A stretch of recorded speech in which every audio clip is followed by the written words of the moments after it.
So I'm going to read another book, and I'm reading it right after the other book, but I'm recording it separately so that you can enjoy it whenever you want.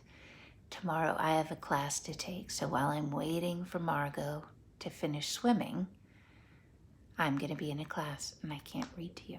And I've also dropped the ball this week, so I don't want you guys to miss out. This is another book I loved when I was growing up. It's called Madeline, and it's by Ludwig Bemelmans.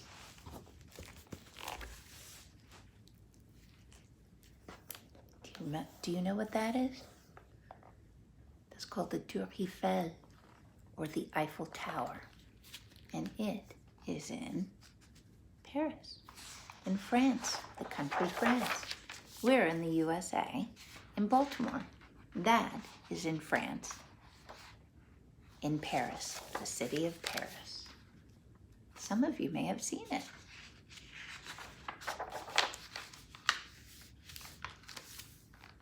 In an old house in Paris that was covered with vines lived 12 little girls in 2 straight lines. In 2 straight lines, they broke their bread and brushed their teeth and went to bed. They smiled at the good and frowned at the bad. He's stealing something. They like the horse. And sometimes they were very sad. They left the house at 9:30 in 2 straight lines, in rain or shine. The smallest one was Madeline. She was not afraid of mice. Look, they're all afraid of mice. She isn't. She loved winter, snow, and ice. To the tiger in the zoo, Madeline just said, "Poo-poo." That's a big, scary tiger. Look, they're ice skating. Do you know what those are? Those are called mufflers. I used to have one when I was little. It's a round thing and you stick your hands in to keep them warm. The one problem is that if you fall, your hands are still in the muffler and you can't stop your fall. And nobody knew so well how to frighten Miss Clavel. What is Madeline doing? She's walking on the wall of the bridge. Is that a safe choice? No. Miss Clavel is very nervous. In the middle of the night, Miss Clavel turned on the light and said, "Something is not right." Little Madeline sat in bed, cried and cried, her eyes were red. And soon after Dr. Combe came, I think one of the cats is trying to get it.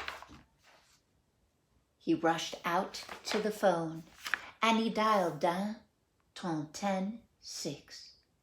"Nurse," he said, "it's an appendix." Everybody had to cry. Not a single eye was dry.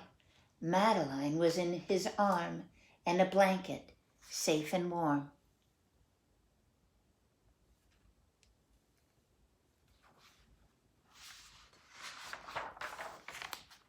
In a car with a red light, they drove out into the night.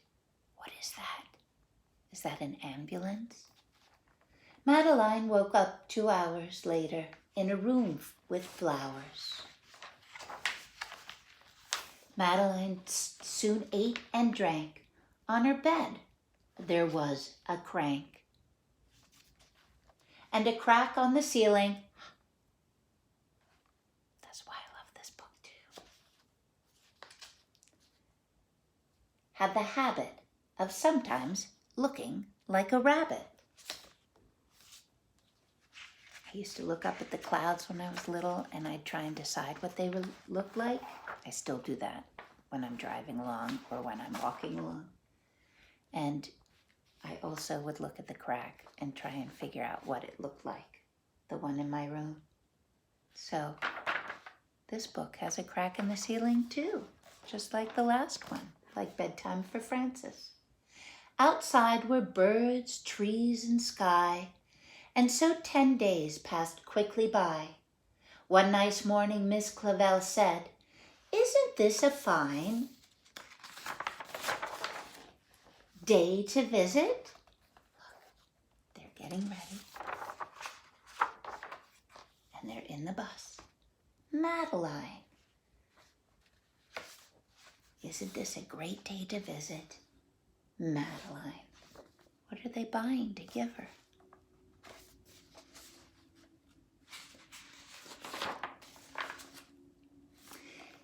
Visitors from 2 to 4 read a sign outside her door. Tiptoeing with solemn face, with some flowers and a vase. In they walked and then said, "Ah," when they saw the toys and candy and the dollhouse from Papa. But the biggest surprise by far, on her stomach was a scar. Because they had to take out her appendix.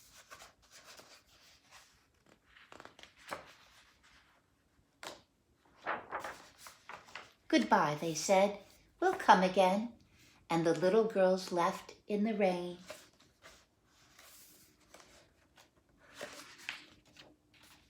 They went home and broke their bread, brushed their teeth, and went to bed. Do they look happy? Look.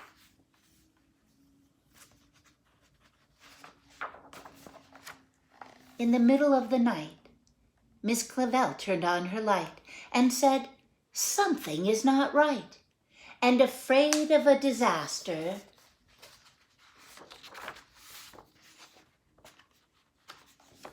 sorry, folks.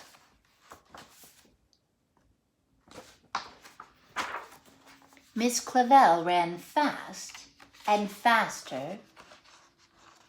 See here, look at the way her body's tilting forward. So it's tilting slightly forward in this picture. Let's see. Right? See that? And then more forward in that one. And then almost flat to the ground. She's running so quickly in that picture.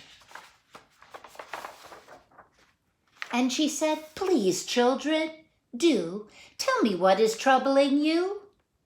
And all the little girls cried, "Boo-hoo! We want to have our appendix out too." Why do you think? They wanted their appendix out too because they wanted lots of presents. "Good night, little girls. Thank the Lord you are well. And now go to sleep," said Miss Clavell. And she turned out the light and closed the door. And that's all there is. There isn't any more. Do you see the way the words got so small? So my voice got much softer. So, good night if you're reading this at night. Lots of love. Bye. Have a great weekend.